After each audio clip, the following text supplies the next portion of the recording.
Bonjour, je suis Lionel. Bienvenue sur Goldfish Experience. Aujourd'hui, je suis sur le canal du Rhône-Rhin, à Bourgogne, à proximité de Montbéliard. J'ai la chance aujourd'hui de partager ma partie de pêche avec Sébastien.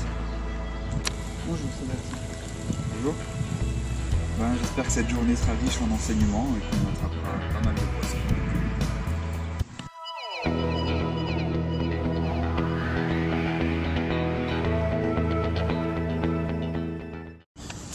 Alors pour ma part, aujourd'hui je vais exploiter deux coups différents. Un coup à 26 mètres contre la berge d'en face, contre une grosse touffe de roseaux, que je pêcherai aux méthodes feeder avec des pelets humidifiés recollés avec un petit peu d'amorce à la farine de poisson. C'est un mélange assez riche à base de pelets et de farine de poisson. Il y a des carpes, des carassins, des grosses brèmes à prendre là-bas, berge d'en face. Les èches, ça sera mini bouillettes de couleur vive, maïs doux ou alors des pelets de 8. Ensuite, j'ai prévu de faire un coup à 20 mètres dans le chenal central, aux 3/4 de la largeur, avec une amorce jaune, pas très collante, avec du maïs doux, des pelets. Et alors surtout, quelque chose qu'on va utiliser aujourd'hui en grande quantité, sont des asticots congelés mélangés avec de la farine de krill. Ça, j'en mettrai beaucoup dans l'amorce, ou entre deux bouchons, ou directement mélangés. Et ça devrait faire venir les plaquettes et les brèmes sur le coup en grande quantité. Bon, maintenant que tu nous as détaillé tes èches et ton amorce, montre-nous quelle canne tu vas utiliser pour pêcher quelle distance. Alors, pour le coup le plus lointain, j'utilise une canne Drenan série 7, 3,60 m. Un moulinet Daiwa, taille 4000. Et donc je vais pêcher au méthode feeder, avec un méthode feeder Drenan, modèle large, de 25 grammes. Ça suffira largement pour aller sur la berge d'en face. Et puis avec ça, donc c'est pour prendre des gros poissons, carpes, carassins, grosses brèmes.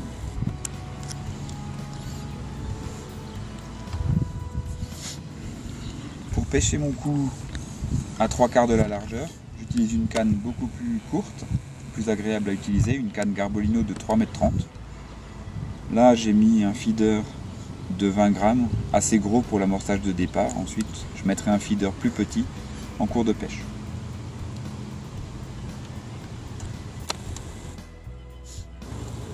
Et comment tu vas construire ton coup?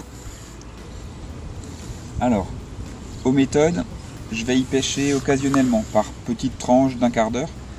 Je vais déposer 5-6 méthodes bien chargées et laisser reposer le coup. Je vais faire pareil ensuite avec mon coup au feeder. Je vais descendre 5-6 feeders bien chargés en èche. Et après je vais commencer à pêcher ce coup-là.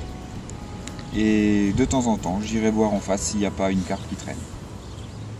Merci pour ces explications. Pour moi, ce sera une première de pêcher sur ce canal au feeder. J'y ai souvent pêché à la canne, à l'anglaise, lors de challenges sans sas ou de concours. Je sais que ce canal a un gros potentiel en beaux poissons. Il y a des beaux gardons, des brèmes d'environ 1 kg, et je pense qu'on pourra même faire quelques carpes. Je suis curieux de savoir comment va réagir ce poisson au feeder. Pour ça, je vais pêcher la berge en face. Je ne fais qu'un coup à 30 mètres. Si jamais je m'ennuie et que ça marche pas comme je veux, j'essaierai à proximité des touffes en face avec un méthode. Alors pour construire mon coup, j'ai mouillé ce matin de bonne heure 1 kg d'amorce Fider.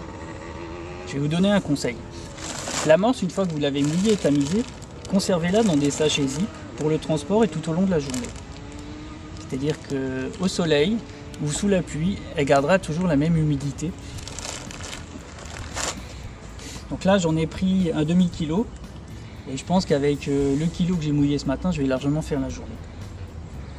Donc l'amorce, elle est basique, pas très riche, pas très pauvre, avec quelques grosses particules. Donc pour enrichir tout ça et exciter le poisson, je vais rajouter des gozers que j'ai congelés, donc des gozers morts, que j'utiliserai peut-être même pour l'hameçon. J'ai fait cette semaine des casters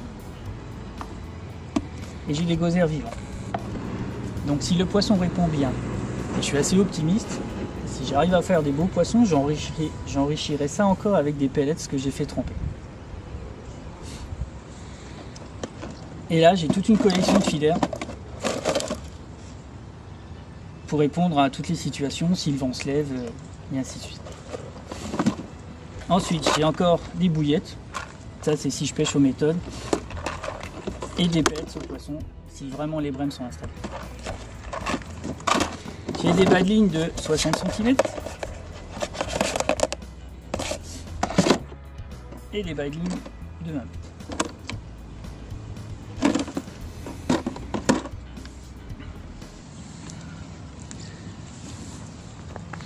Le gros de ma pêche, je vais le faire avec cette canne. Donc vous savez que j'aime bien les cannes courtes. Donc là, j'ai une canne 10 pieds qui est largement suffisant pour aller pêcher la berge en face à 30 mètres. J'ai un moulinet taille 3000. Alors, je vais quand même vous montrer le sion.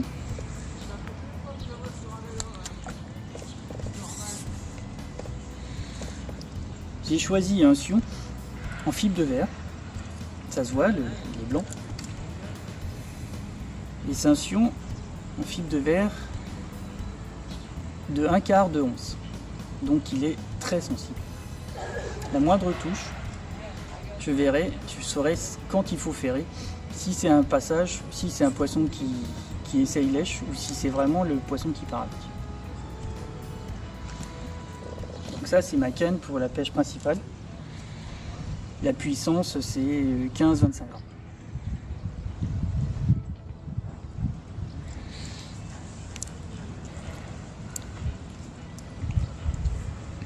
Le montage est très simple. Donc j'ai une perle coulissante. J'ai torsadé environ 5 cm. J'ai mis un émerillon. Et là, j'ai pour commencer un badling de 1 mètre en 10 centièmes avec un hameçon de 18. Et le feeder pour commencer, un 7 grammes. Pareil, le 7 grammes chargé, il ira tout seul en face.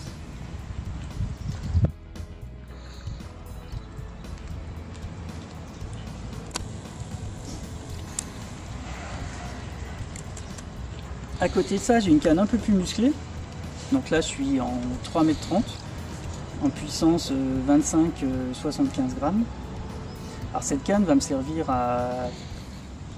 déjà au départ à amorcer. Donc je vais envoyer 4 gros filets comme ça sur mon cou pour le construire.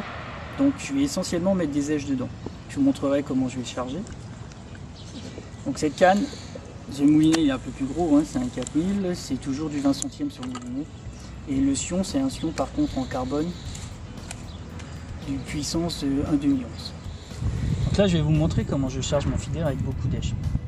J'ai pris volontairement un feeder fermé pour qu'il n'y ait pas de particules qui passent à la descente, pour qui attirerait les petits poissons. Donc ce qui m'intéresse, c'est vraiment de cibler les gros poissons. Donc pour charger ce feeder, je vais remplir d'abord d'èches. Donc je tasse un peu les èches pour arriver quand même à mettre un peu d'amorce. Et ensuite, je ferme avec l'amorce. Voilà, le feeder est prêt à être jeté. C'est parti.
aujourd'hui, les poissons sont très difficiles. On fait 2-3 poissons d'affilée et après un gros trou.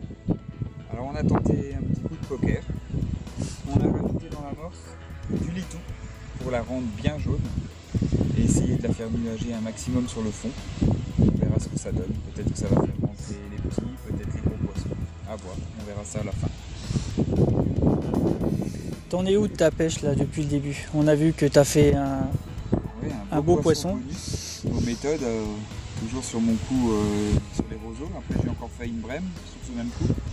Et puis je suis retourné une demi-heure avant qu'on mange, mais ça n'a plus rien donné. Donc là je me concentre sur mon coup feeder et c'est vraiment difficile. Merci.